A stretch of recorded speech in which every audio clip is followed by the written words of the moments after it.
Sabi niya hindi naman daw siya makasarili, pero ewan ko kung anong tao ang meron siyang ugali. At ayaw niyang i-share sa iba ang SFD, ano. So ayaw niyang dumami yung riders ng SFD. Ito guys, malakas na nga talaga sa SFD, ano, at lumawak na yung area ng mga bookings. Hindi kagaya noon, nakakonti lang yung seller.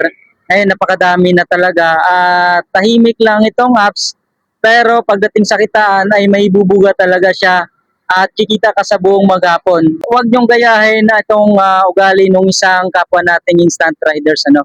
So hindi maganda sa iba, para sa iba. Kung kayo guys ay activated na sa SFD, pwede nyo itong i-share sa mga kapwa nating delivery rider na hindi pa alam na mayroon palang ganitong klaseng apps na pwede silang kumita ng mas maganda doon sa ibang apps na ginagamit nila, no?